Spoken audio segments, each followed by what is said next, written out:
we were going to look at some of the comments that we get. Nana, we get mad. I think this is the one place we don't agree on much on this show, but one place where we all agree is like the vitriol towards the immigrant community without any regard for the fact. And we shouldn't have to say, well, there are Black immigrants, so you shouldn't be vitriolic in your speech. It should just be like, y'all are out of pocket because you're out of pocket. But I wanted to pull some of the comments. So Derek and Nick, if y'all could put a few of the comments up so we can have Nana's response. I rarely hear any other group tell each other to go die on a hill over Black people. My damn, you fight tooth and nail for immigration. How did that work out? Yeah, I mean, so here's what's interesting. Firstly, I find it interesting that we are selectively understanding the lies of the right, right? Yes. So that's good. We understand as Black people, we are selectively buying into or not into the lies of the right.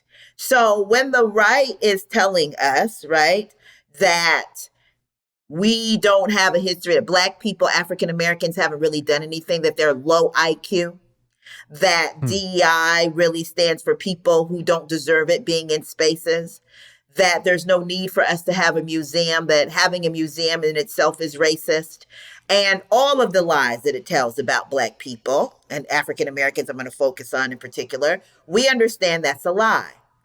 But when they say they're taking your Black job, we're like, oh my God, they're taking our Black job. Now, again, I'm not disputing that there's, a blow up in population when it comes to particularly, Latino immigrants. And I want to distinguish because sometimes the people that we're yelling about of being immigrants are actually not immigrants. They're like generations of people here, which folks don't recognize and recall.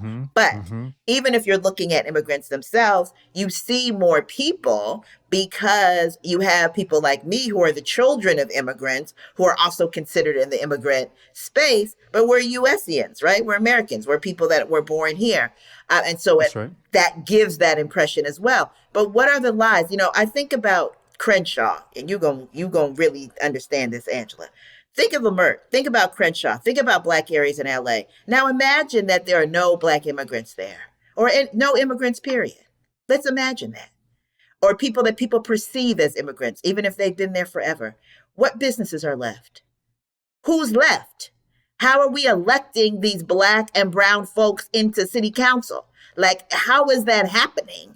Who's providing, we have this community, we have this dance classes, African dance class, we have culture, we have these museums, we have, again, it's not just economics, it's just the humanity that is contributive, that we have to acknowledge. And we have had Black people. We want to celebrate Shirley Chisholm, but not celebrate Shirley Chisholm's Caribbean parents. We want to celebrate Audre Lorde and not celebrate Audre Lorde's Caribbean parents. I just came back from a trip to Grenada, to the very land of Malcolm X's mama, Louise Little, and the land they have there, and saw second, third cousins, And so we can't talk about Kwame Ture. We can't talk about Marcus Garvey. We can't talk about so many people who have contributed in this country. Absolutely. Right? We can't Barack talk about Obama. that.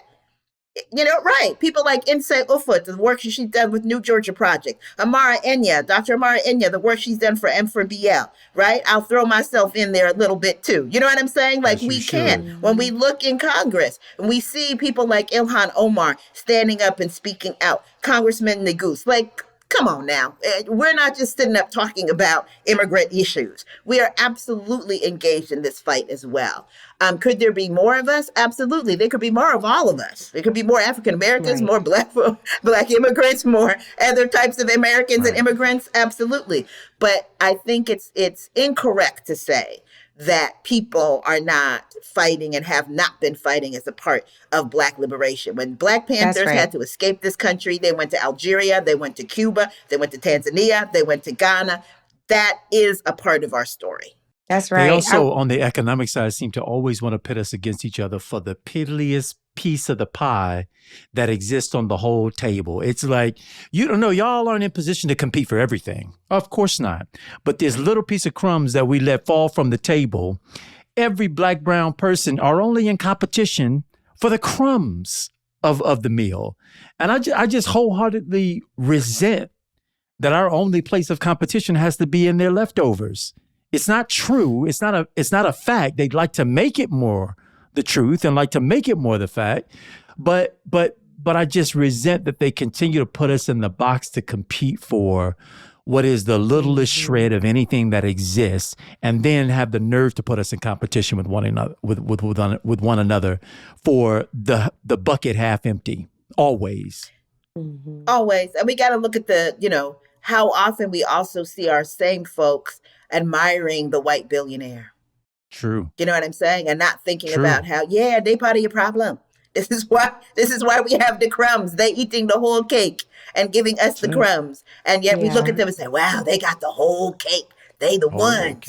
And meanwhile, that's why we're suffering. I want to go to this other comment, and then I know we have to let you go, Nana, but this is good. This is you argue this point way better than we did. So this is excellent. We are so thrilled to have an actual expert on here, not just our feelings and thoughts, Andrew. Right. This comment, this is where I'm reading it out loud for the folks who listen to our show and don't watch. I am all for solidarity, but not at the expense of ourselves. We show up all the time, even when we know they won't show up for us. I'm not going to be silent. I'm going to speak truth to power. I'm going to find ways to survive and sustain my community, and any brown folks who want to show up and support that. We cool. As for marching and being on the front lines, I think I'm good on that. That's another comment. Nana, what do you think about this one? So, there's the piece, I think of when I was a little girl, and I would always try to be the person that stood up for people. And then, sometimes those people would reciprocate, sometimes they wouldn't. And I would go to my mother and complain. And she would, she started off saying, oh, my poor daughter, you think everything should be fair. You will suffer every day of your life. Okay, that wasn't nice. But then she proceeded to explain that we do things because we believe in humanity and we are humane. Black people across the world are the standard for humanity and what is humane, and have stood up across the world for that. And so I know people feel like they want to tap out. There are people talking about they're tapping out on Black issues. They're just tapping out, period. That's it. They're done. And I understand that sentiment because people feel tired. This is a long fight. And, people want to be able to see the benefits of that fight in their lifetime. And so it feels very terrible for them. But I will say this, that when we stand up for humanity, we stand up for ourselves. That our mama, Nana Fani Lou Hamer, teaching us that no one is free until everybody is free is absolutely right. And that has been said in multiple languages across the Black world with respect to multiple fights. This is what we know in our DNA. We are the parents of this planet. And the reality is that wherever we are, whether it's Black people in the United States, are the standard of what it is to be humane and to stand up for folks. Black people in Brazil do the same. Black people on the continent do the same.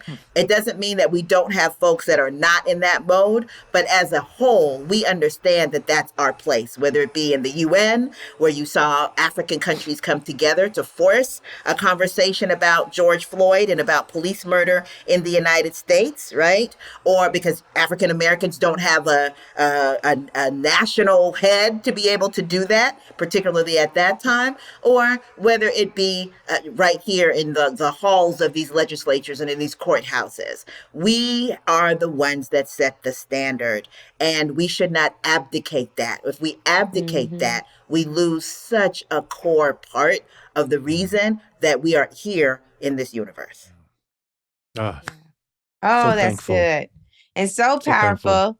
Nana, we're so grateful for your time today. Y'all, if you're not following Black Alliance for Just Immigration, first know that they are a State of the People partner, and we're so grateful to have them. And I also want to ensure that you all are paying attention to everything that they're doing. This report is out. There are updates coming. If y'all need to understand how to debunk a myth around Black migrants and our role and impact of the harms of the Trump administration, no better follow than Nana Gyamfi. Nana, do you want to drop your social so folks know how to follow you? Absolutely. You can follow me at Attorney Nana, which is easily spelled Nana, at Attorney Nana. You can follow BAJI at Baji on Instagram. We're still on that X. We're figuring it out. At BAJI tweet. We're also on Facebook and we're on LinkedIn. And please connect up with us. We got toolkits. We have, know your rights in multiple languages and ideas of how folks can jump in and help and to think through what it is we need to do in this moment. Because we know we're going to win. We just want to win as fabulously as possible. Native Land Pod is a production of iHeartRadio in partnership with Reason Choice Media. For more podcasts from iHeartRadio, visit the iHeartRadio app, Apple Podcasts, or wherever you listen to your favorite shows.